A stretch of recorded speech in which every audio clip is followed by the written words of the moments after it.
Radio Top Haïti sur Zeno et sur la page Facebook Top Haïti vous propose en direct tous les après-midi à compter de 5h PM durant toute la semaine pascale les leçons de Pâques. Des théologiens et serviteurs de Dieu vous enseignent sur la Pâque chrétienne. Du dimanche 28 mars au dimanche 4 avril 2021. Dimanche 28 mars, immolé pour nous guérir de toutes nos maladies.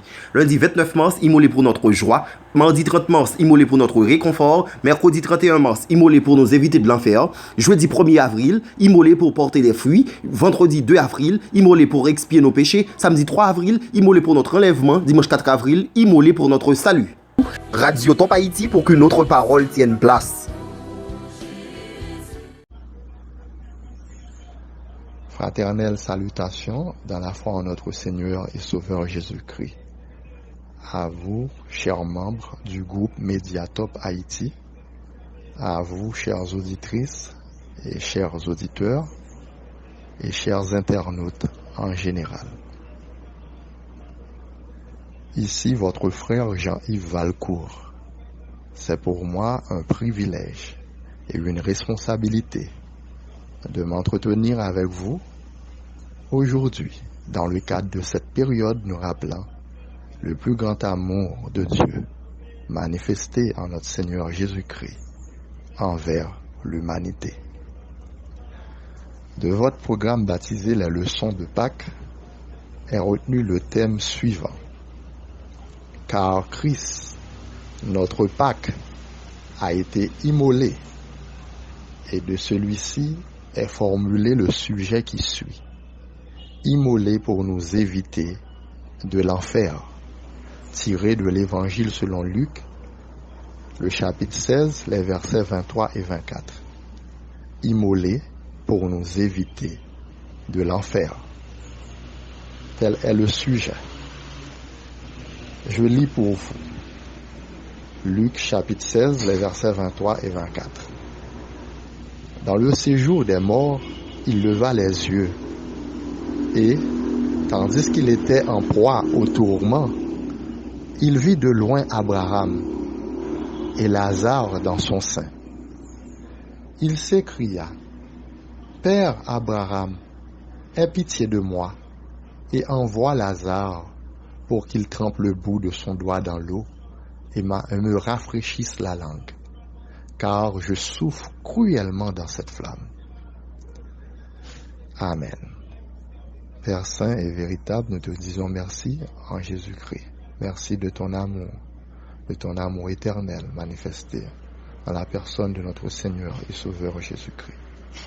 Bénis cette portion de lecture pour l'édification commune de chacune de nos âmes. En Jésus-Christ, nous te prions, lui qui vit et règne et qui revient bientôt. Amen. Dieu merci. Encore une fois, nous sommes de retour.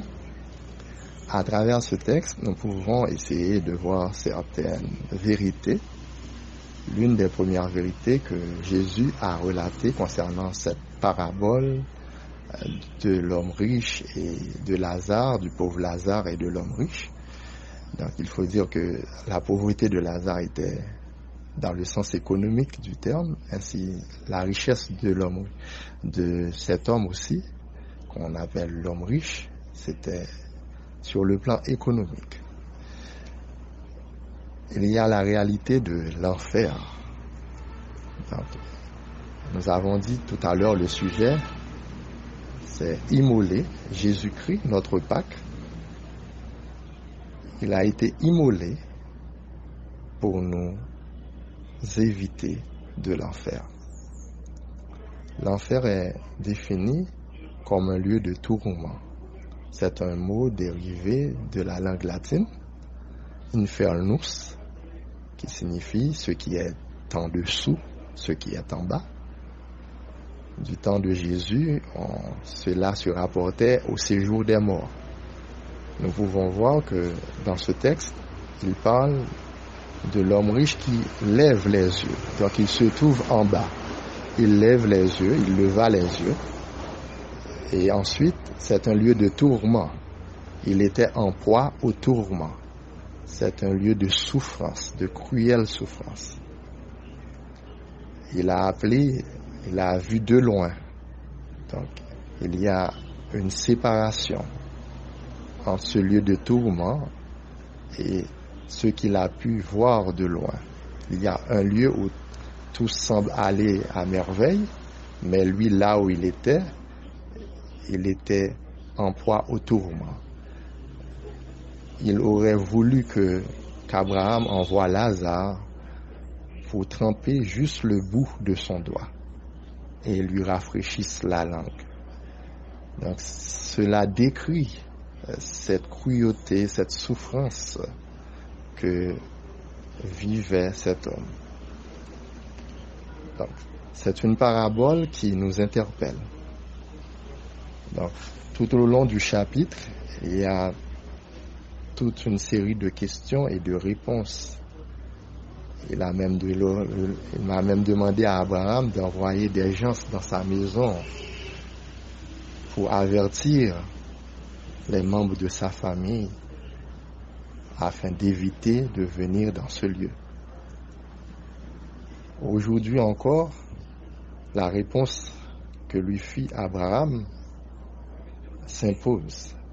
Abraham lui a dit, ça ne vaut pas la peine d'envoyer des gens, quelqu'un qui est ressuscité des morts, puisqu'il a Moïse et les prophètes. Donc les Écritures sont là, la prophétie est là, les messagers de Dieu sont là. Il suffit simplement de les écouter. Pas besoin d'attendre à voir les morts revenus à la vie pour venir nous dire la réalité du jugement qui se trouve après la mort. Aujourd'hui encore, il y a certaines personnes qui pensent qu'elles n'ont qu'une vie. Mais ce passage nous montre bien, après cette vie, il y a une autre vie. Et cette autre vie, il y a le jugement. Il est dit dans le livre aux Hébreux, dans le livre des Hébreux, le chapitre 9, le verset 27, il dit « Comme il est réservé aux hommes de mourir une seule fois, après quoi vient le jugement. » Certaines personnes ont tendance à ignorer le jugement. Apôtre Paul, de son temps, il disait aux Athéniens, car Dieu a fixé un jour par l'homme qu'il a choisi, parce que en tant que chrétiens, nous devons tous comparaître devant le tribunal de Christ. Dans 1 Corinthiens 10. Cependant, les gens du monde, ils doivent savoir qu'il y a un jour fixé par Dieu pour le jugement. Mais Jésus-Christ, qui aura à juger ces gens, est venu s'immoler pour nous délivrer de ce jugement. Il a dit, si le Christ vous a franchi, vous serez réellement libre. Celui qui croit au Fils ne verra point la mort. Il est passé de la mort à la vie.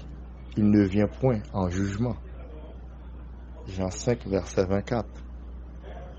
Et plus loin, même avant, dans Jean 3, le verset 16, il a dit, dans les versets qui se trouvent avant, si on commence dans les chapitres 14 du Jean 3, de l'évangile selon Jean, au chapitre 3, il est dit, et comme Moïse éleva le serpent dans le désert, le Fils de l'homme, il faut de même que le Fils de l'homme soit élevé, afin que quiconque croit en lui ait la vie éternelle.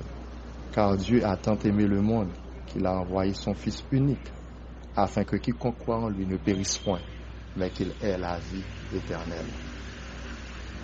Et au verset 17, il a surenchéri. Dieu n'a pas envoyé son Fils pour juger le monde, mais pour que le monde soit sauvé par lui. Il y aura un jugement, mais Dieu, dans son amour, veut nous épargner de ce jugement.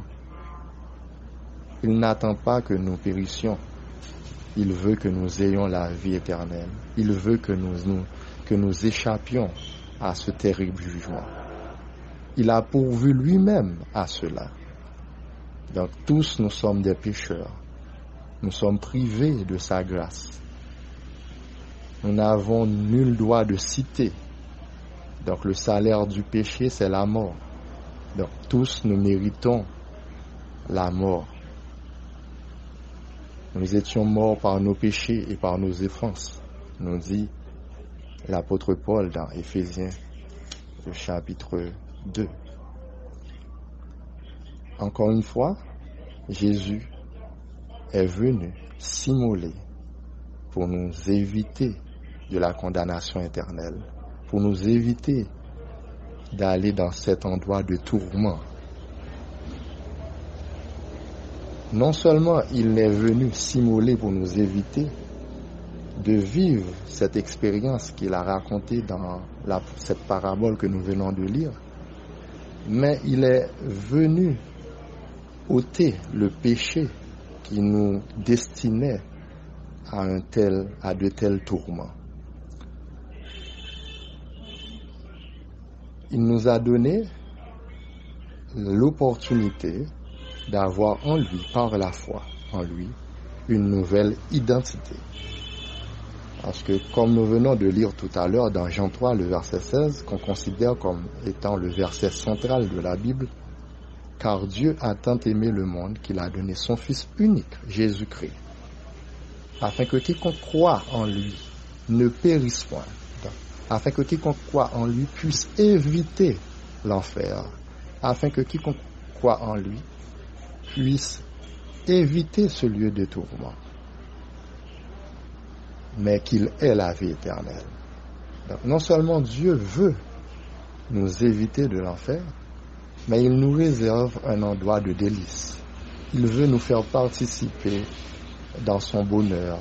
Il veut nous faire goûter les délices du ciel. Dans le même évangile de Jean, au chapitre 14, il est dit, je vais vous préparer une place. Je reviendrai. Afin que je vous prendrai avec moi. Afin que là où je suis, vous y soyez aussi. 2 Corinthiens 5, le verset 17, il est écrit, si quelqu'un est en Christ, il est une nouvelle créature. Les choses anciennes sont passées, et voici toutes choses sont devenues nouvelles. Nous étions morts par nos offenses et par nos péchés. Nous avons hérité de la désobéissance du premier Adam. Tandis que le second Adam est venu, il a accepté de mourir pour nous. Par son obéissance, il a connu la mort. Il s'est immolé lui-même en prenant notre place. Et par la foi en lui, nous avons une nouvelle identité. Il nous a conféré une nouvelle identité et, en second lieu, après cette nouvelle identité, il nous a accordé une nouvelle destinée. En guise d'aller dans le lieu de tourment, maintenant il nous permet d'espérer une demeure où nous serons avec lui éternellement. Une demeure où il n'y aura pas où la mort ne sera plus, où il n'y aura ni deuil, ni douleur, ni cri. Nous pouvons lire dans le livre de l'Apocalypse, plus précisément dans le chapitre 21. Donc, il est écrit dans le livre de l'Apocalypse, le chapitre 21, je lis pour vous. Puis je vis un nouveau ciel et une nouvelle terre, car le premier ciel et la première terre avaient disparu. Et la mer n'était plus. Et je vis descendre du ciel, d'auprès de Dieu, la ville sainte, la nouvelle Jérusalem, préparée comme une épouse, qui s'est parée pour son époux. Et j'entendis du trône une forte voix qui disait, « Voici le tabernacle de Dieu avec les hommes. Il habitera avec eux, et ils seront son peuple, et Dieu lui-même sera avec eux. Il essuiera toute larme de leurs yeux, et la mort ne sera plus. Il n'y aura plus ni deuil, ni cri, ni douleur, car les premières choses ont disparu. » Et celui qui était assis sur le trône dit, « Voici, je fais toutes choses nouvelles. » Et il dit, « Écris, car ces paroles sont certaines et véritables. » Et il me dit, « C'est fait, je suis l'alpha et l'oméga, le commencement et la fin.